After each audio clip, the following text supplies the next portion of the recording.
Okay, good afternoon, and welcome to the University of San Francisco's MSDS Seminar Series in Data Science. My name is Sean Butcher, and I'm the Partnership Director for the Data Institute, and I'll be the MC for this presentation. This seminar series is brought to you by the University of San Francisco's Masters in Data Science program and sponsored by USF's Data Institute. If you're interested in learning more about the Data Institute or supporting the Data Institute, you can either email us at datainstitute@ussca.edu or visit us on the web at usfca.edu/data-institute. I wanted to give everyone a reminder of the certificates that the Data Institute is offering. We have coming up, starting April the 12th, a certificate in SQL for data analysis with instructor Tim Lee. This will be a remote class. For information about this certificate and our other certificates, please visit us on the web at usfca.edu/DICERTS.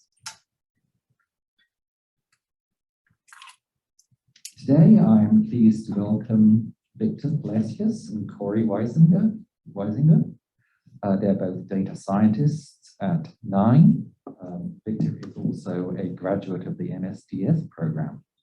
Today, they're going to be giving a talk on codeless data science interviews.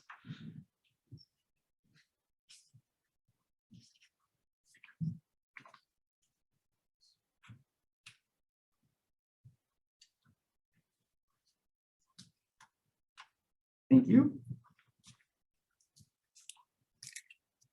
Hi everyone, my name is Victor and my colleague Corey.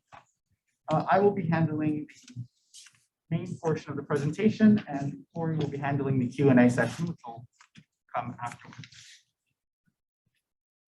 Let me share my screen.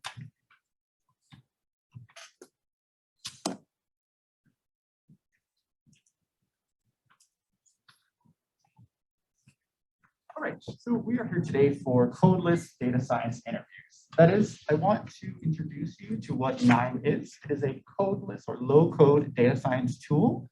As well, I kind of want to share with you my experiences in the MSDS program and the interviews that I had and what they were like, and also some pitfalls that I kind of experienced and how you can overcome them with hopefully my story. So for today, the outline will be primarily focusing on the interview process, and I will show you KNIME through that process. Okay, sorry about that. And I'll primarily be showing you the interview process through the tool KNIME, and I will also share afterwards a little bit of the work that I do. So section 1 will be interviewing. So for me, I actually come from a language background, so I was a translator in Japan for about 8 years, and this got me really interested in natural language processing. From there, I decided that I wanted to go to a data science bootcamp. This was about 6 months, and then I went to a junior college where I studied statistics, linear algebra, and calculus, which led up to joining the MSDS program for data science. And so on LinkedIn, it is very nice and keeps track of the total amount of jobs that you applied for. And as you can see, mine is 703. Now, how did I get to that number? So about 2 to 3 months before graduation, I decided to apply for about 200-ish jobs per month. Now, this number is just for LinkedIn, but you can imagine that I also did Indeed. You can imagine that I also did word of mouth, and I tried contacting people on LinkedIn itself. And so this number is quite high, but there's a reason for that. So I submitted over 700 applications, and from those, there was about 1% response rate. And from those, I received 2 offers. And so this was really my experience. And from what I saw from other alumni, this is actually not atypical. So you can imagine that I'm beginning very excited. I'm going to do 200, 300 applications a month. But I begin noticing that this response rate is 1% or less for the data science jobs that I want to do. So I'm not interested in data engineering, data analytics. I want to do data science. But at the end of the day, you only need those 2 or 1 offers in order to really feel like you've accomplished something. And so if this is your case where you're applying to a lot of jobs and you find that you are getting that 1% rate, know that you're not alone. This is actually very typical. So what is KNIME? So of those interviews that I got and that I did and went through all the way to the final rounds, KNIME was one that most interested me. It is a visual data science tool, but you can actually use it for other data analytics work, data engineering work, etc. So you can see here, we're building up a workflow. So we're taking nodes that read in data. We manipulate the data. We partition, which is to say we split into a train set and a test set. I then connect my decision tree learner, which is my training, and then my testing. And I can even visualize and look at the outcomes. So I can see here the accuracy, for instance, and then I can even visualize the ROC curve. And all of this is done with about 10 or so nodes. So it's very quick, very easy to inspect. I know what's happening in the workflow. And so when I show this to a colleague, they can immediately go, okay, this is the work that you did. How about we add hyperparameter tuning? How about we do X, Y, and Z to this? So it's very fast, very easy to look at. And that was what really drew me into this. So for the KNIME interview in particular, they wanted me to look at a churn problem to figure out which people churn and which do not. And they also wanted me to get familiar with KNIME, the platform itself. And so you can see here, we have our data area, and then we have our area which we will drag in our nodes. And from this area here, we will be able to specify which nodes we need. And this is actually one of the simpler ways to build a machine learning model, as all of you have come to know. Now, this interview question was really getting at, how do you create models? So how would you answer this question if this were your interview? For me, I like to split it up into 3 segments. The partitioning part, where I have the data and I've cleaned it, and I split it into a train and a test set. I then apply a model, and then evaluate the performance of that model by using the test set and the model that was used. So in KNIME, this actually maps out very nicely. I have my input data. In this case, I can actually create the data. I partition it into a train set and a test set. The learner, which takes the training data, then will train my random forest model. And the predictor will then take the data from the test set. And then the score will tell me how well my data did. So another question that you may be asked are, what are the responsibilities of a data scientist? And this is important to be asked and to actually think of, because some roles that you will apply for might actually want someone who specializes in, say, SQL, or they might want you to be more of a data engineer. And so you have to know that. I actually have friends who are data scientists, but their primary job is to deal with SQL queries. So I asked this question, I thought about it for KNIME, and at KNIME, our roles are to blend and transform data, to model it, deploy it, and then have users consume it. The techniques we use are all techniques that you have probably learned so far or will learn, which will be how to join things, how to use PCA, what about clustering, and other machine learning frameworks or SQL frameworks. Now, what's interesting about KNIME, though, is the technologies that you need to be familiar with, of course, are SQL, maybe a little bit of the data lakes, Go, Docker, but we don't have to be specialists in these fields, because KNIME believes that data science teams really shouldn't have to worry about this. So you notice when I brought up the nodes, they all look very similar, and that I could, if I click on the configurations, it would show me a unified framework. So that if I have to build a SQL query, or if I have to Google, if I have to query, for instance, something from Google Analytics, it comes to me in a very familiar package. It's not disparate, different packages. question that you might be asked is, what do you think our company is about? What do we do here specifically? And so for answering this, in KNIME's case, it's really about unification, the ability to have someone be a data engineer and work on cloud access or big data or data access, and then transform that data. Then you'll have your data scientists come in and they'll analyze or perform other machine learning techniques.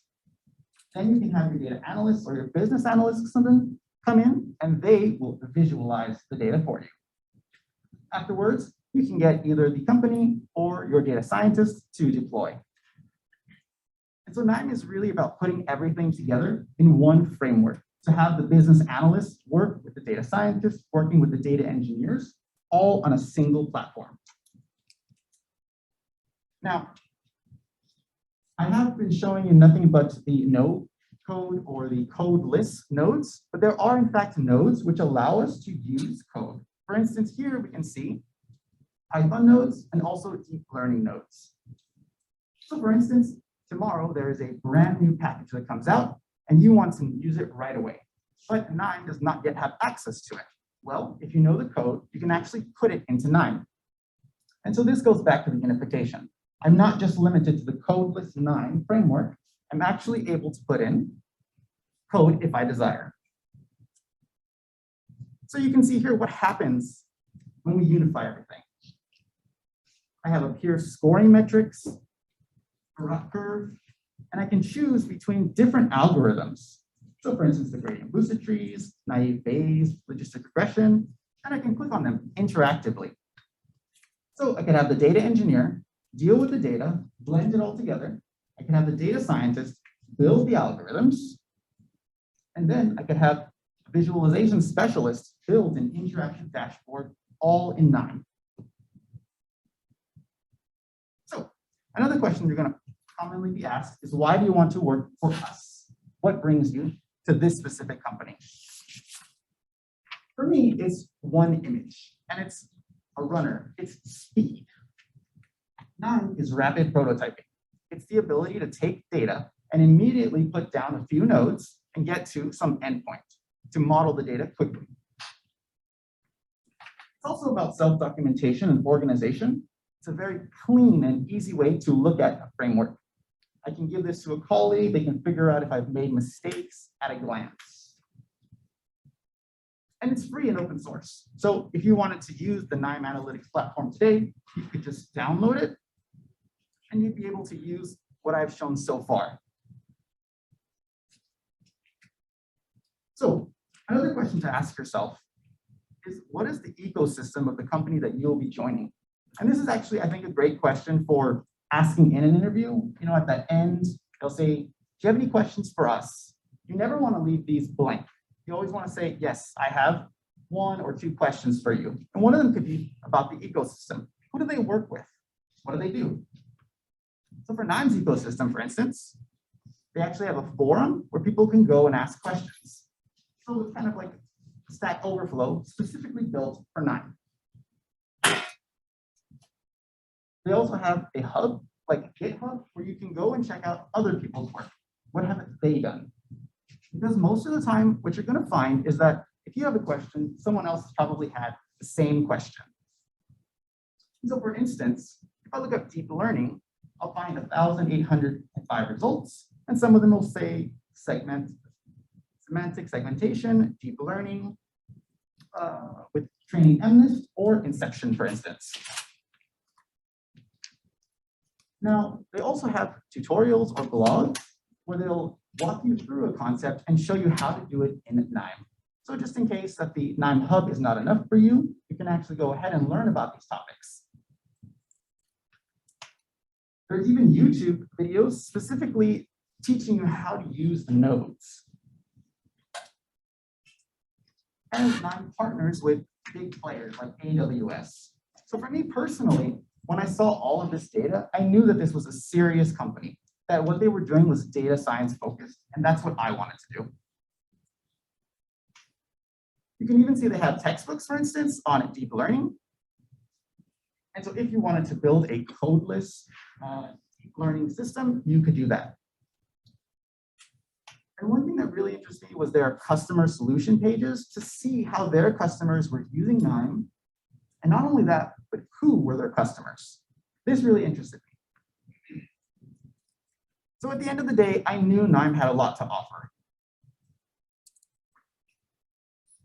All right, so now that we've walked through the more basic interview questions that you should all be ready for, sometimes you're going to get these tricky interview questions. They're a little open-ended or they're a little vague, and this is typically on purpose. So I'd like to walk you through one specific case and then show you some of these vague questions that you'll encounter.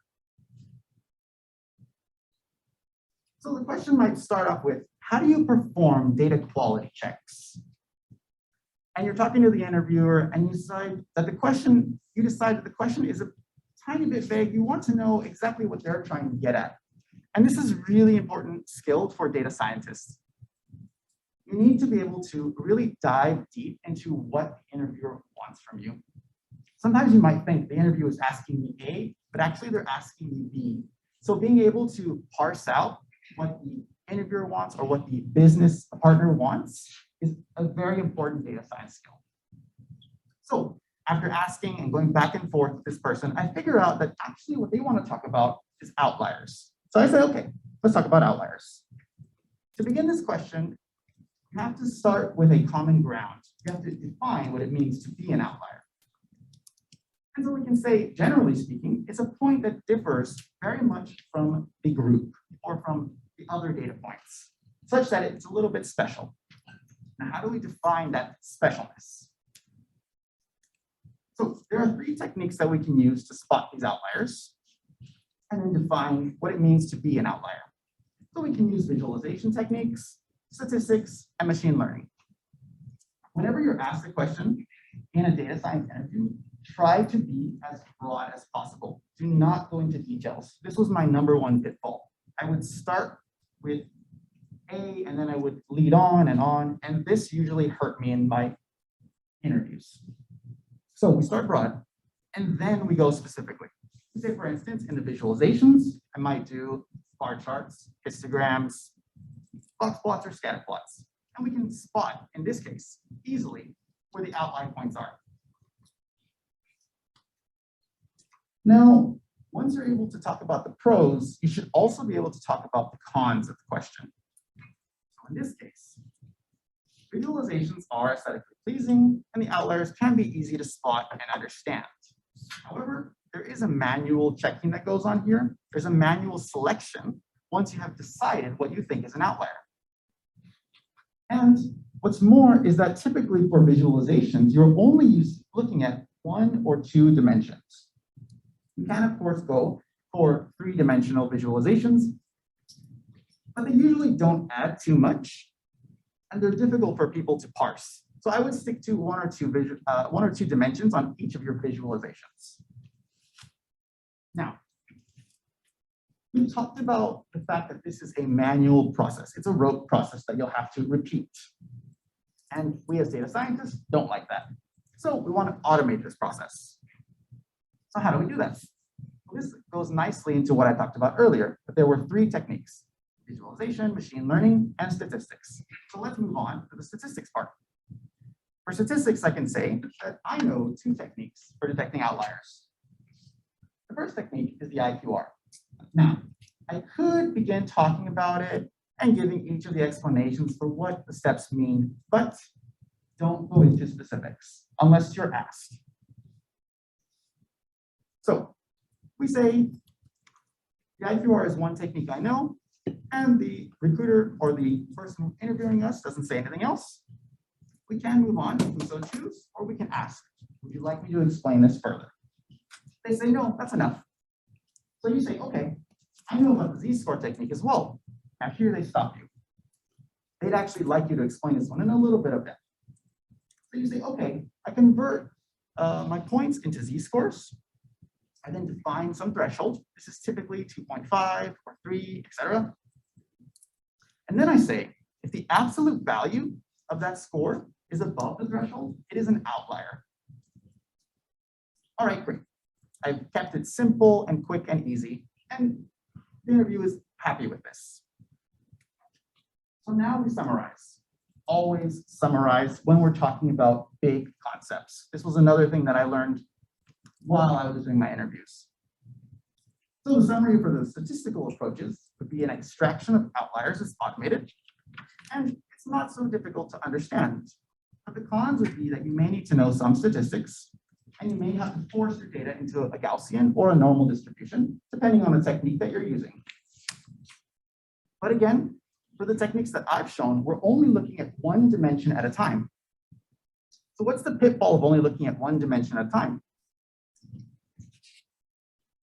For instance, let's say my friend had a baby or has a child. And I say, how tall is your child? And they say, about 5 feet. I think that's a little weird. A 5-foot tall child. But if you inspect this on a unidimensional level, what are you going to find? 5 feet isn't really an outlier point. And being a child or being a baby, that's also not going to lead me to be suspicious of this point being something odd. But if I look at it on 2 different dimensions, then I can say there's something weird about this point. So in unidimensional space, you might not actually be able to spot the outliers. So we begin multidimensionally and then go forward with unidimensional techniques. And for this, we can use machine learning. So what techniques do you know that can spot outliers using machine learning? Now, before you can answer this, the interviewer gets really interested and says, okay, you've mentioned the word machine learning, so tell me a little bit about classification. And they say, can you actually explain that to a group? How would you do that? One of the most dangerous kinds of questions you can be asked are these really open questions that talk about groups, or they say you will give a presentation to many people. You need to be able to ask right away, who are these people? What is their level of specialty? Are you giving a presentation to data scientists? Are you giving a presentation to business holders? So in this case, I ask, and they say, I would like a general presentation to say business holders. They don't have a lot of time. They just want the gist of the story. All right. So I can say, we have some X and some Y. We define these as variables and a target. And I like to be specific. I say, for instance, I have the number of minutes that a person spent on the phone, and I have the number of international calls that they made. This is my X. These are my variables. And what I'm trying to predict is whether they will churn or stay with us. Now we can say that the yellow are the churners and the gray, or the darker colors, will be the people who stay with us. And so our model learns to predict based on these patterns. It learns from the patterns and then is able to make predictions. And this is generally how classification works. At this point, the interviewer is satisfied. They don't need much more detail. They just want to know that you can explain tough concepts quickly and easily. Now, another kind of trap question is, tell me about your favorite algorithm. Here, it's probably not a good idea to say linear regression or logistic regression. These are too basic, and everyone expects that you know these anyways. So what's a good answer to this question? I always go for the tree-based approaches, so a decision tree or a random forest. This is because when you talk about the random forest, you are already getting into ensembles, and decision trees are quite intuitive. So I say, we have our data points again, our yellow points representing our churn, and our black points representing the people who will stay. I will then split on some variable. For instance, the number of international calls made. If it's less than 2, people are more likely to churn, represented here. And greater than that, people are more likely to stay with us. We can make another split based on another variable. For instance, the number of minutes that the person spent on the phone. The people who spend fewer time on the phone are more likely to leave us than the people who spend more time on the phone. And I can keep going. This is generally how the decision tree works. Here you pause, and you wait to see if they want to ask you, but how do you decide what goes at the first level and the second level? And then you can get into more complex ideas. Now, remember that we've been talking about outliers. So the person was actually trying to see if you knew any methods that you could talk about generally in terms of classification, and then maybe go on to something unsupervised, but still use a similar technique. In this case, they were trying to get you to talk about the isolation tree. For the isolation tree, it's asking how many splits does it take for a point to be isolated? Just as we saw earlier, this point here only requires one split, and then it becomes isolated. Whereas the other points require more splits in order to become isolated. That is to say that the points that are easier to split off by themselves, that require less splits, are more likely to be outliers. Now, from here, you can then introduce the ensemble method, which is the isolation forest. And so we take many trees and we check each of the points and see the average number of times it takes to separate them from the group. The points that are easiest to separate are more likely to be outlier points.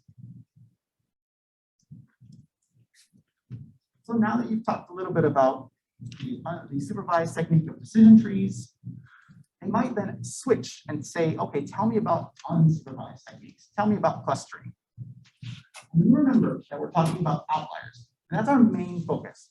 So we now want to present a clustering technique which is used for outlier detection. So we generally have to begin with clustering. And I like to explain it as finding a finite set of groups or clusters in a data set. Objects within the same cluster are very similar. Objects in different clusters are dissimilar. So you and I can tell right away that there are 6 clusters here. But how do we get a machine to do that? And if it's possible, let's introduce an algorithm that can talk about clustering and also outlier detection. In this case, we would use density-based spatial clustering of applications with noise, BSCAN. And the noise is actually the outlier detection. BSCAN actually has 5 types of points in a data set, but we'll talk about them as if they were 2 points. This is a gross oversimplification, but I'm doing it on purpose. I want to be as simple as possible. So I'll define 2 points. One, reachable, that is within a certain distance, epsilon, and non-reachable points or noise points, they cannot be reached by other points. And the clusters are built by joining points that can reach one another. So to illustrate that, in an epsilon environment, can I get a point to connect with another point? If I can, then it's not noise. For instance, here I have this yellow point. It emits its epsilon environment some distance, and it captures other points. And by doing this capturing, I iteratively increase the clusters that I can find, or rather the members within that cluster. So here, this yellow point is going to capture the points in its epsilon environment. So it's captured them. Now each of those points will emit their own epsilon environment. So on and so forth, until I cannot capture any more points using that particular cluster. So I do this again. And what I'll find now is that I have 2 clusters and a single point which cannot be captured by any epsilon environment. And when it emits its own epsilon environment, it does not capture any points around it. And that is why this point is a noise point or an outlier point. So in summary, for the BSCAN, if a point can't be reached by other points, it's an outlier. And this is a very, it's a simplification of this model. So we can see here, for instance, these gray points, and actually all of them are considered noise. They don't join together with any other points. So I've explained to you 2 different algorithms for outlier detection. And the pros of this is that the outlier detection is automated, just like with statistics, but I'm now allowed to work on a multidimensional space, whereas the statistics techniques that I showed you did not do that. Cons, however, were that I needed to know a bit more about machine learning. So I needed to know about the hyperparameters. For instance, how many trees in my forest for the isolation forest, And for BSCAN, I would need to know the epsilon, basically. Now, these algorithms also can be complex, so explaining them to others can be difficult, and they can be slow. So, in summary, the real thing that I learned is that everything in your interviews needs to be short and simple, and you need to summarize it. I think one of the hardest things that I dealt with was someone had asked me, how do you do that in Python? And I got confused. What do you mean, how do you do that in Python? What they really wanted to know, I think, was which libraries was I using? But I thought they wanted to know about the Python code itself. So that's what I tried to explain. That did not go well. All right, so now we're at the last section, which is about the work that I do. And so I will talk a little bit more about that. So earlier when I was trying to solve those questions, and I talked about visualization, I talked about machine learning and statistics. Well, in KNIME, this is actually quite simple. I would have some data, and I would connect it to different visualization tools, like my bar chart, or my scatter plot, and voila, I would have a dashboard with all of these. For statistics, for instance, I could use numeric outliers in order to calculate the IQR, or I could use a normalizer node and then a simple check of whether or not the z-score, the absolute value, was greater than the threshold. And this is really great, right? Doing statistics with 2 nodes. If I wanted to use the isolation forest in KNIME, I could actually adopt H2O, which you may or may not have been exposed to yet, but it typically requires a context and then H2O specific tables, but KNIME can borrow these and use the isolation forest. For BSCAN, it's really elegant. I just have 4 nodes. I simply need to normalize, define the distance metric that I will use, and I'm done. There's something very smooth about this. As well, I've gotten to work with databases. So I've personally worked with Microsoft SQL, MySQL, PostgreSQL, and there's also big data connectors as well, if that's something that you need. In terms of reading data, I've gotten to work with JSON data, PDFs, Excel files, the things that you normally work with in a data science project. KNIME typically has a node to read them in. Now, for outputting, I can also, for instance, send it to Tableau or Power BI or CSV, etc.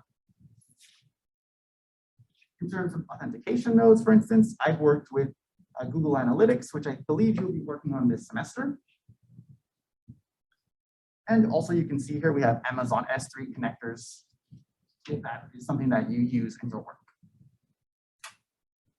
I've also gotten to use RESTful web services. So I send a GET request, I get back a JSON, and then I quickly unpack that with just 3 nodes. And KNIME is really, really nice about this. For the JSON, I simply have a preview of the JSON, I click on my value, and KNIME will generate the path needed in order to get that value for me.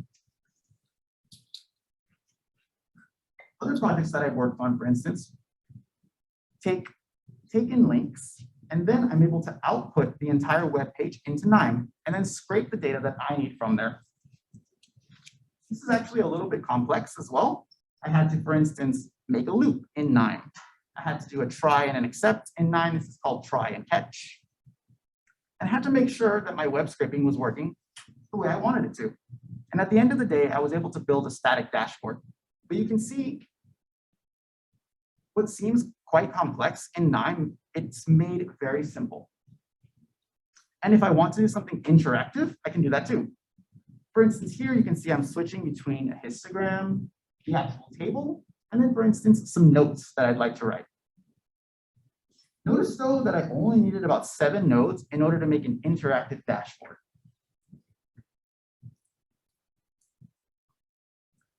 Another thing that I really liked working on was not only interactive dashboards, but interactive applications.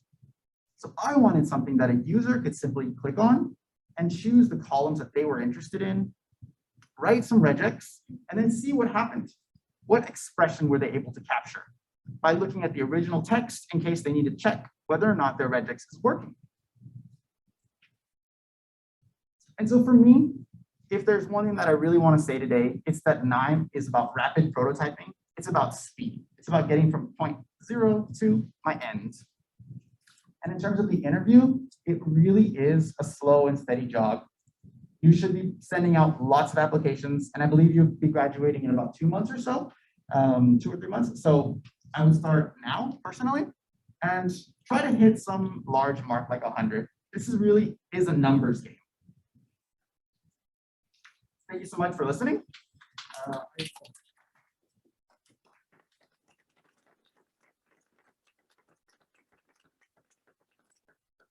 anyone's interested, we have a free book, Practicing Data Science, so you can actually download it for free using the code USF-0322.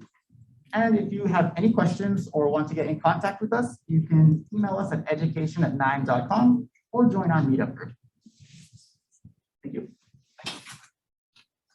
Thank you so much, Victor. So if anyone has any questions, please put your hand up. Hi. For your interview section, when you're talking about techniques on how to identify outliers, like say if I know the Z-score technique, but I don't know how to explain it, should I still mention that? That is a double-edged sword.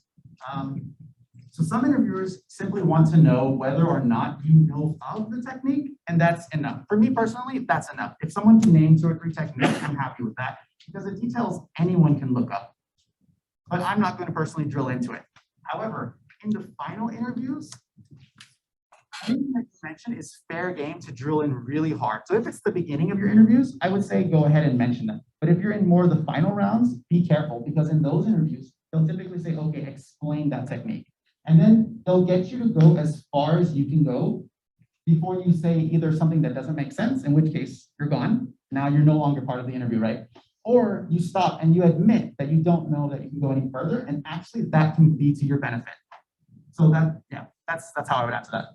I had a comment to that. I'm actively interviewing data scientists right now, so I've got an opinion on that one as well. I would definitely recommend mentioning that. And if you don't know how to use it, just be like, hey, I know of this tool, I know of this technique. I'm not really sure how to use it, but I'm pretty sure it might be applicable here, so I'd go research that. Because we're in a very young field. Data science is not the same as it was last year. It's not the same as it was 2 years ago. If you're not actively learning, you're not in this field. So when I interview, I push people to say things like, I don't know, or I want to learn about that. Because there's going to be new techniques all the time, and I want to see that you're interested in learning it and that you're ready to admit that you don't know it yet. I think I don't know is actually a fair answer. And I would rather hire someone who says I don't know rather than make something up. Hi. Hello. Sorry.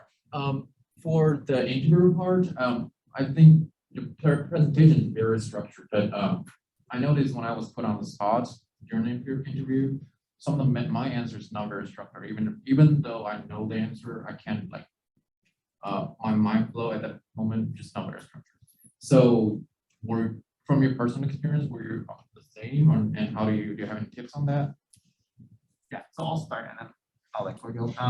So for me, in the beginning, that's what happened to me. I had the answers ready, but I gave them in such an unstructured manner that that's when I was eliminated from further interviews. And so what I learned from that is you begin very simply and give them the general overview of what's happening or what's in that algorithm, for instance. Then you let them press you on the topics that they want to know about.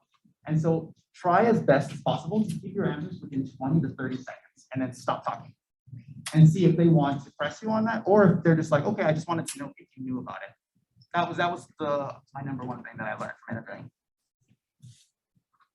I guess I'll add a comment too. I would just remember that if you're interviewing with a data scientist, especially if it's somebody who isn't a recruiter, we don't know what we're doing here either. So if you're not sure what the question is, or if you want clarification on how to go about talking about the topic, just ask. I'd be very happy to hear that. I don't know how to give an interview any more than you know how to take one, so we're all figuring it out here, and I just.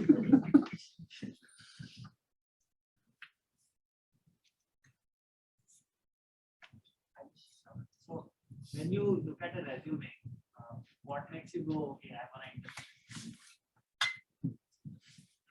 I That's really hard. The first thing that draws my attention away from a resume, I don't really have any great tips for what draws my attention to a resume. But what draws my away from one is one that's not clean or that's too long. Especially when I see recent graduate resumes, I see a lot of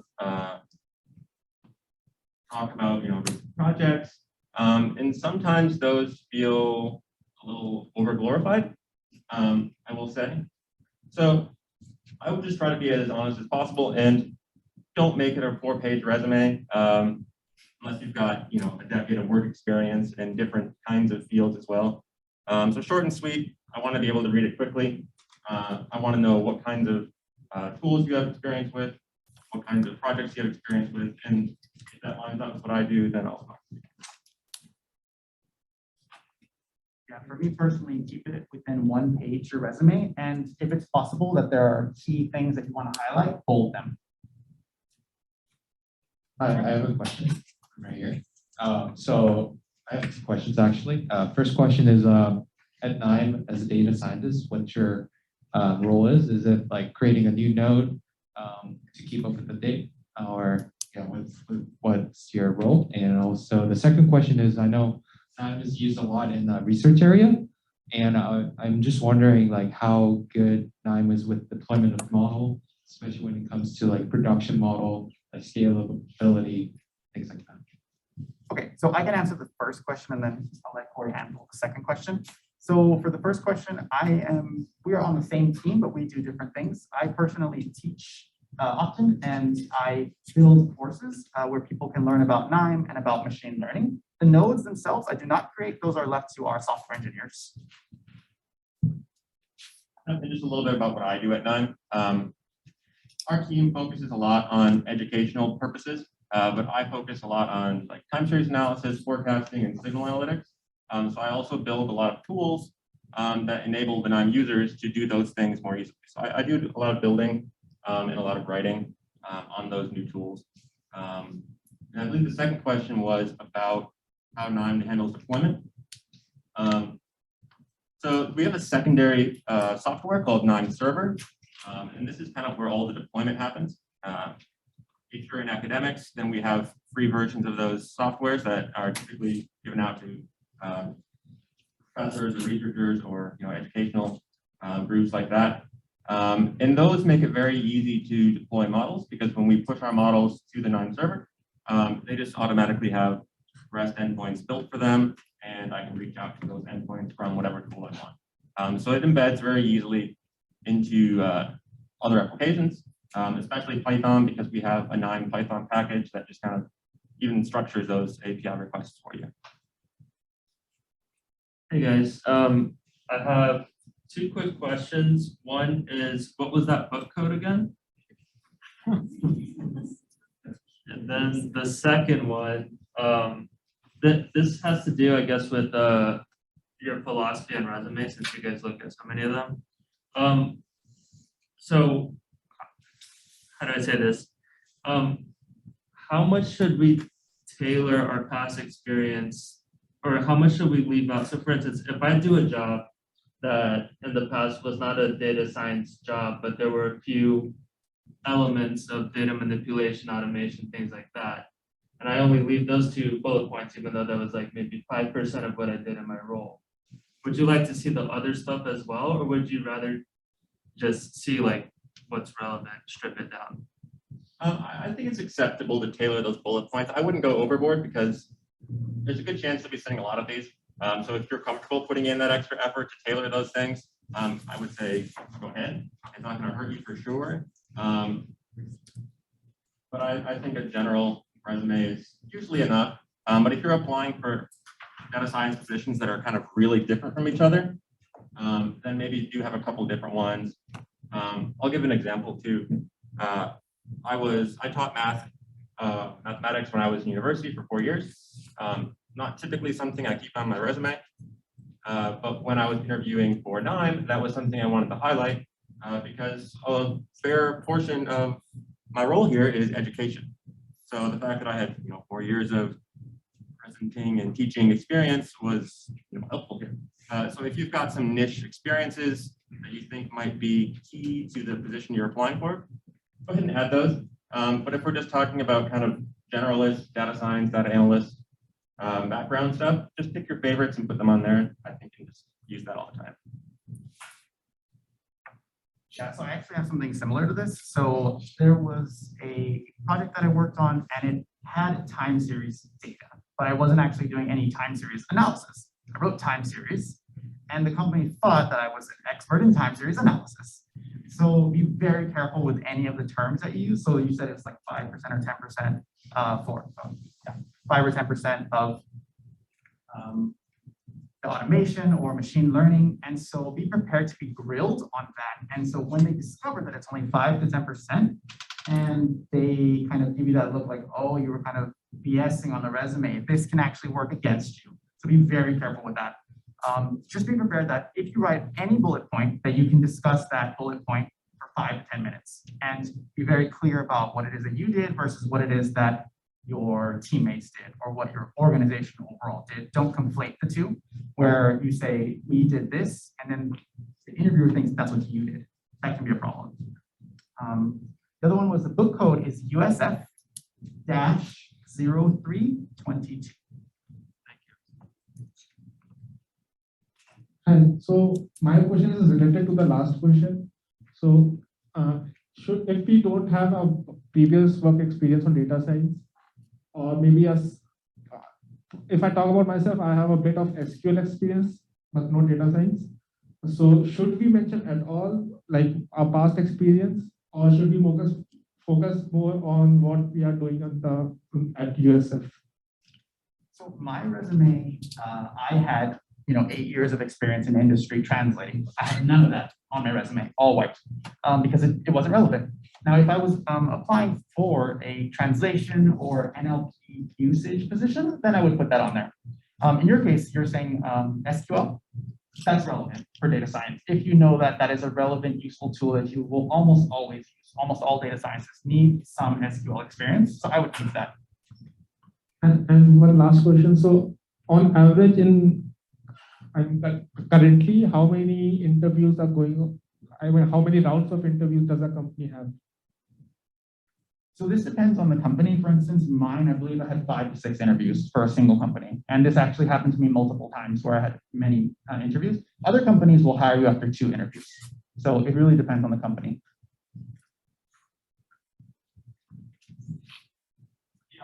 I have a question, kind of follow up on Victor's response on how you talk about the project during the interview.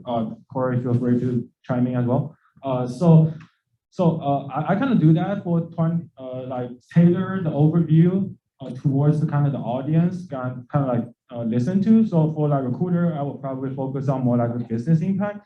But for like a technical interviewer, I probably will name drop something I use more data science related. Should I make this assumption? And then second thing is like, sometimes I find it's a little difficult to engage what specific interest they actually have. Do you have like a particular tips that you will use to engage their interest after the 20 or 30 second overview you have? For example, you will ask them certain questions, or how would you actually transition to let them to pick a topic they are interested in?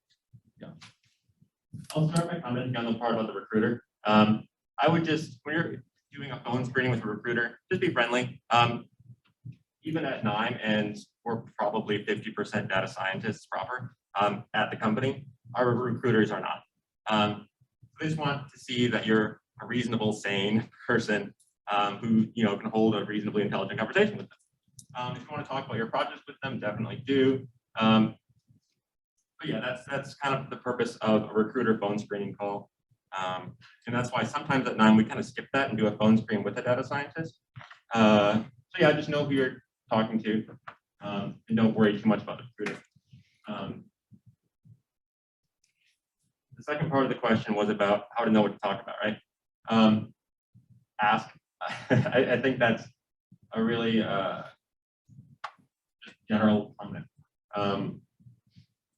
Especially once you start interviewing with the data scientists themselves, just ask what they want to hear about, because they don't know what they're doing either. we're not professional recruiters. We're just kind of talking to you and trying to see if you'll be a good fit for the team. So if you don't know what parts of your experience to talk about, try asking what the team does first, and see if you can think of anything that relates, or ask them what part of your resume they thought was interesting. That's usually a question I ask from the interviewer side. Kind of one of my final questions usually. Is there any parts of your resume that you think are really interesting that I didn't ask about? So maybe be prepared for final comments like that. Like, hey, I did this one project, didn't ask about it, but I think it's cool. So can I tell you about it? Yeah, just have a conversation. Yeah, so I think I've worked for about 5 different organizations in like a data science, data analyst kind of role. And what I almost always find is that people are not clear. And it's not that they don't want to be clear, it's that they're not sure how to specify the problem to you. So one of the most important skills that I found is asking lots of questions. Even when you feel like you might be annoying someone, continue to ask. This was the most important skill that I learned. Every time I had a project, it was almost always something very open-ended, and I had to come up with all the solutions. And to do that, I had to say, here's several solutions that I'm thinking of. What do you think of these solutions? What do you think is the best one? And then you can even ask the interviewer, like, you know, of these projects, which one do you think most resonates with your company? And then force them to look at your resume, because some companies that I went to, they literally hadn't read my resume. They were just there. I guess I had got screened somehow, and I was there. So yeah, just be really inquisitive, ask a lot of questions, and make sure that you understand what is being asked. That's one of the most important things.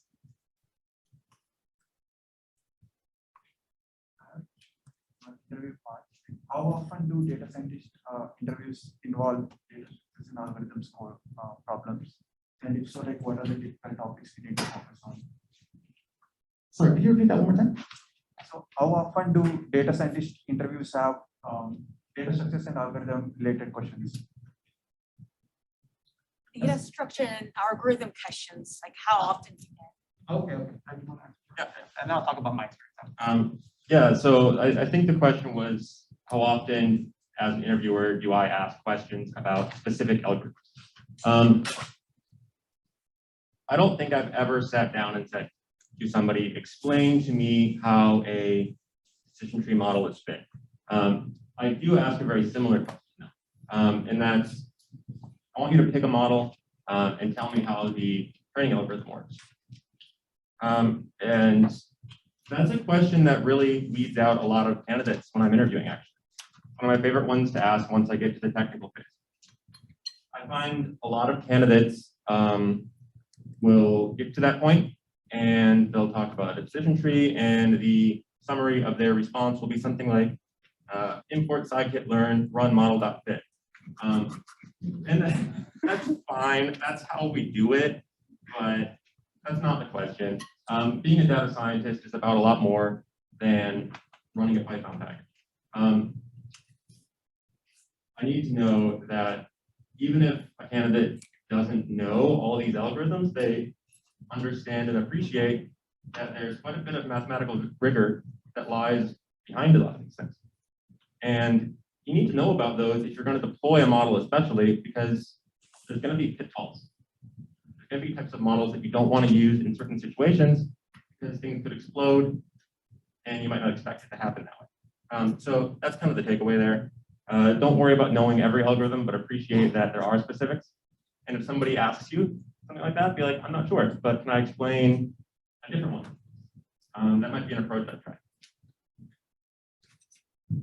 Yeah, for me personally, I found that the later interviews will typically say, explain such and such algorithm to me. I think there was only one interview that I had where they began right away and they said, please explain naive Bayes.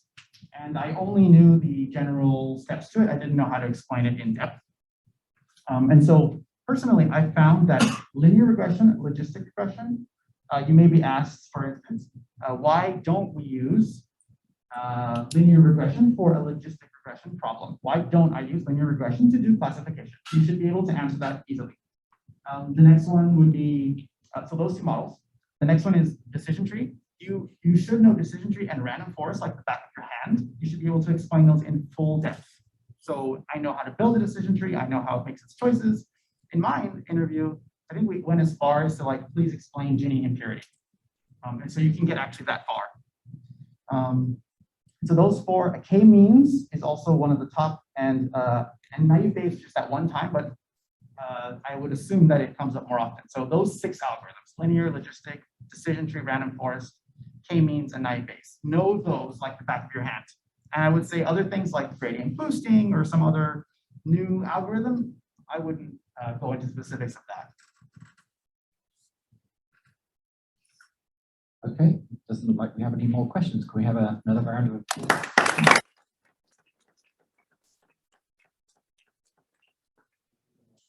I want to thank you all for attending today. Thank you for your questions. And I look forward to seeing some of you in our future seminars. Thank you so much.